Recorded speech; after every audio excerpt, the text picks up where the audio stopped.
dirinya, dan saya yakin maka Datuk Abdullah Ahmad Badawi akan menang dalam pemilihan itu. Sebab itu dia tak nak letak jawatan, dia nak tunjuk kata dia boleh menang dalam pemilihan yang akan diadakan, tetapi kemenangan itu adalah kerana ada engineering capability. Dia engineer the winning votes. Ini akan menyebabkan UMNO akan ditolak.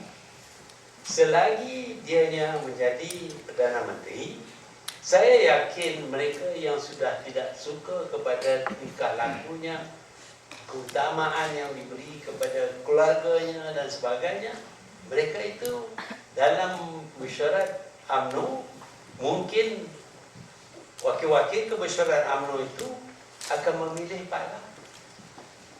Tetapi dalam pilihan raya yang ke-13, mungkin kali ini semua sekali kalah. Dalam parlimen pun kalah, tak jadi kerjaan, maka mungkin Guan Eng akan jadi Perdana Menteri. Kita tak boleh tahan, bukan ada undang-undang nak tahan dia.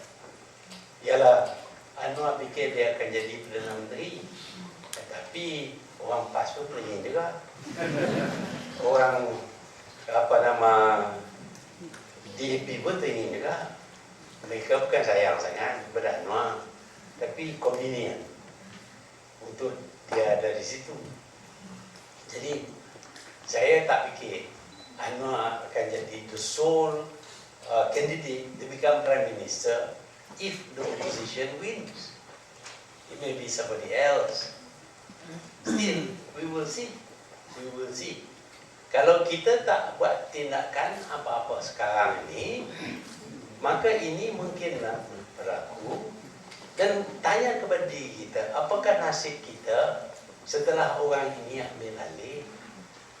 Orang ini macam Anwar, kawan rapat dengan Paul Wolfowitz. Kenal tak Paul Wolfowitz? Neokon, orang yang begitu anti-Arab dan nak supaya orang Palestin ini dibunuh begitu saja. Kawan dia yang baik adalah Cohen, juga orang Yahudi daripada Amerika Syarikat. Dia juga berkawan, dia baik dengan segala-galanya. Dengan pemimpin Islam pun dia baik, pemimpin Yahudi pun dia baik, pemimpin Hindra pun dia baik. Baik belakang. Kenapa? Kerana politik. Kerana nak dapat sokongan. Tak ada prinsip langsung.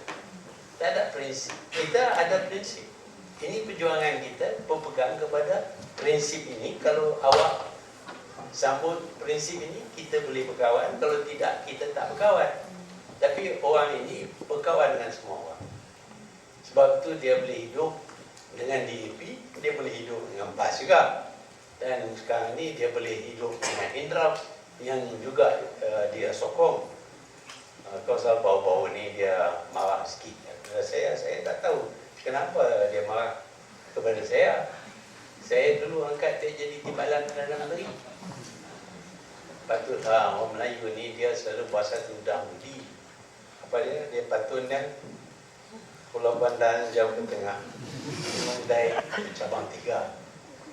Hancur badan di kandung tanah, budi yang baik dilupa juga. Mungkin tak pergi bilang itulah. Tapi inilah masalah yang kita lihat sekarang ni. Orang Melayu tak kenal budi. Ahli-ahli politik ini tak kenal budi. Saya yang angkat mereka. Selepas saya step down, maki saya, Nazri maki saya macam-macam, suruh buang saya daripada UMNO. Apa nama kawan saya, nama sama Mahathir juga. Jadi MB Kedah dulu, bekas mantan.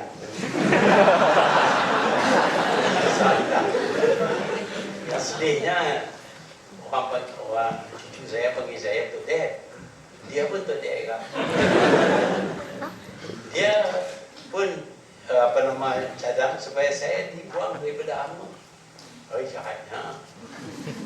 semua yang saya buat ni semua jahat belaka lah. Jadi ini soal kenal budi ni kita tak boleh harap sangat. Not in politics anyway. Dalam bidang lain mungkinlah ada yang kenal budi, tapi dalam politik kita tak ada kuasa saja yang ambil pisau tikam di belakang. Itu saya selalu guard lah bila jalan tu tengok. Saya ada balik kepada nasib kita di masa depan. Kalau kita tak buat sesuatu, kalau kepimpinan ini berterusan, saya yakin Barisan Nasional akan kalah. Dan apabila Barisan Nasional kalah, maka kita tidak boleh tentukan nasib kita akan dipelihara oleh kerajaan yang akan mengganti Barisan Nasional. Jadi mungkin kita berpendapat bahawa kita tak naklah campur tangan dalam politik. Politik ni kotor. Saya mengaku kotor. Habis saya ni berlumuran. Ini macam-macam yang dilempar kepada saya.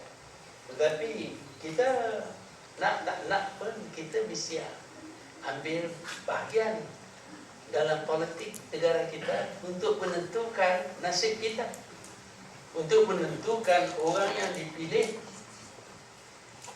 terdiri daripada orang yang betul-betul bertanggungjawab dan akan berusaha untuk memajukan kaum bangsa kita, negara kita, agama kita. Jika tidak, maka tentulah pemerintah yang akan didirikan mungkin terdiri daripada orang yang tidak akan berusaha untuk memajukan.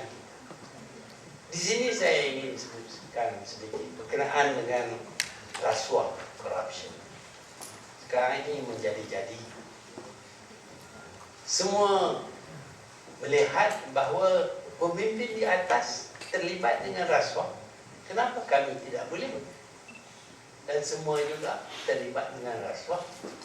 Rasuah adalah sesuatu yang amat bahaya kepada kita.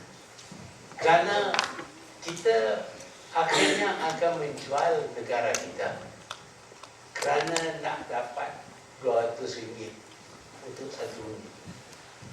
Bukan banyak sangat dia nak bagi. Dia bagi RM200, kita sanggup jual.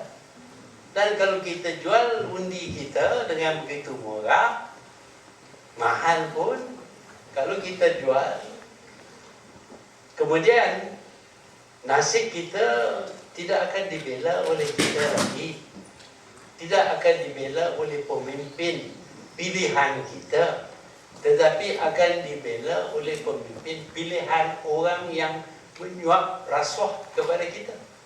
Dan mereka itu tidak ada perasaan tanggungjawab terhadap kita.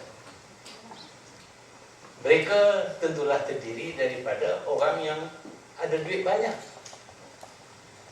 Di dalam negara kita, orang yang ada duit banyak akan membeli semua pemimpin-pemimpin politik, akan menentukan semua yang dicalonkan terdiri daripada calon pilihan mereka, dan akhirnya orang yang menghulurkan rasuah ini sebenarnya akan lebih berkuasa daripada kerajaan yang dipilih. Kerana kerajaan itu akan terdiri daripada orang yang menerima rasuah. Kita lihat negara-negara di mana rasuah berleluasa, apa yang berlaku. Walaupun kaya negara, tetapi rakyatnya menderita, miskin. Sebab itu kita harus tanam kepada hati kita rejection of corruption. Ini corruption ini bukan mudah kita nak kawal melalui undang-undang. Tak mudah, kerana orang yang bagi pun tak cerita, orang yang terima pun tak cerita, masing-masing menapi. Dan dia bukan nak bagi depan-depan orang, dia bagi di belakang orang, kita tak tahu. Banyak mana dia bagi, kita tak